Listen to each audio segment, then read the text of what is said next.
What's going on, guys? My name is MrHurriicane, and I'm here today with a Madden NFL 25 mock draft from Connected Franchise Mode, as this was one of the first things I wanted to test as soon as I got into the game, and so I simulated through a full year of franchise mode just to get to the offseason and show you guys the NFL draft and how it is this year with the draft classes back in after a year hiatus, and we had them in Madden 12. I had a blast doing the Vikings franchise and drafting players like Jamel Fleming and Nate Pollard and having them become stars on my team.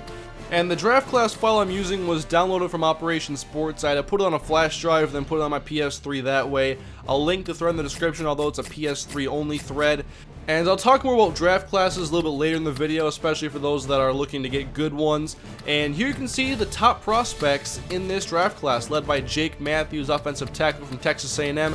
Johnny Manziel was the top quarterback, and Jadeveon Clowney was predicted to be a top 5 pick. And so the first pick in the draft was the Miami Dolphins. I wanted to see the logic would do this here. That's the whole point of the mock draft for me, and to see where the prospects are rated. And so the Dolphins let the clock run down, and they make the selection of Donald Hawkins, who was a 3rd rated left tackle on the board, but he was still a top 5 predicted pick. And I like this pick because it takes away a lot of the predictability from the computer, which is a very good thing. And so they still take a top 5 pick. It still fills a need. And they didn't take like a quarterback or anything, with Ryan Tannehill still very young on that roster.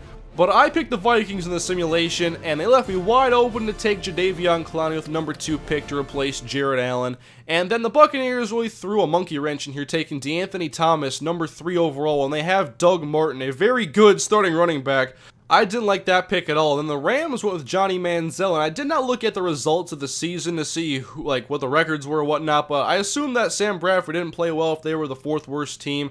And then the Raiders take A.J. McCarron. So the top 2 quarterbacks were Manziel and McCarron, and then the Cardinals take Taylor Lewan to shore up that left tackle spot. Jackson Jeffcoat goes number 7 overall to the Buffalo Bills, followed by Andrew Norwell to help block Andrew Luck for the Indianapolis Colts.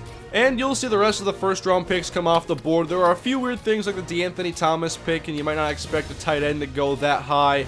But, you know, a lot of these picks I thought were really good, and there were a lot of offensive linemen going early in this draft, and much like the 2013 NFL draft was in April. And there weren't very many high-rated skill position guys in this draft class, and there was only, I think, 2 first-round running back prospects and 1 first-round receiver prospect, which was Marquise Lee, who was predicted to go 6th overall. And you'll see when he finally goes in this first round as the Broncos snatch up another running back in Kadeem Carey, but Marquise Lee goes 24 to the Seahawks. And I'd say the draft plays out a lot like it did last year. I believe last year there was issues like fullbacks going early, and we're not seeing that in this one. There's a lot of offensive linemen going early, and then there's a lot of guys that tumble a little bit, and some guys that get overdrafted by a tad. And here's Teddy Bridgewater falling down in the first round to 31 overall to the Philadelphia Eagles. He was predicted to go 16 overall. And then in the second round, you can see a bunch of quarterbacks that are very good still available. And this here, I think there's way too many good quarterbacks. There's like a dozen in the first 2 rounds. And I'm not sure how good this class is really going to be, but I'm assuming that that's not going to be realistic.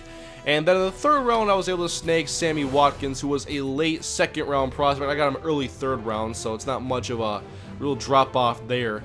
And I don't want to spoil the entire offseason in case that it's basically the same for everybody, but you can see some of the signings around the league. I show a few of them here, but I like this one right here. This caught my attention. It looks like the Bengals are switching to a 3-4 in this simulation, and they moved Geno Atkins to end to better fit the defense. And I like that move right there. I'm assuming the logic is basically test whether his overall would be higher at that or not, and then you find out that it's actually a pretty good fit. So it does the change for the computer, and I think that's pretty cool.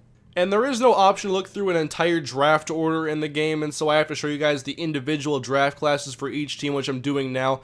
And now I wanted to talk a little bit about draft classes in particular, especially for those of you that are going to be making your own. Like, I'm probably going to be working on my own so that I can have one that's personable to me. Like, I don't want to have a draft class that a lot of people are using, because then everybody's going to be in my comment section telling me, like, who ends up being a very good player from it. I want to have my own draft class with unpredictability so that it just makes the suspense more fun. I don't like knowing things. I want to take in the experience and have it just play out naturally, basically. But if you guys want a hint in like your simulating your seasons in Dynasty mode in NCAA and you want to get good classes and you're complaining about how, like, underclassmen aren't committing to the draft. Like, Marquise Lee might not go to the draft in your simulation. I had the same issue when I was in Madden 12. Like, Justin Blackmon didn't go out. A lot of other players didn't.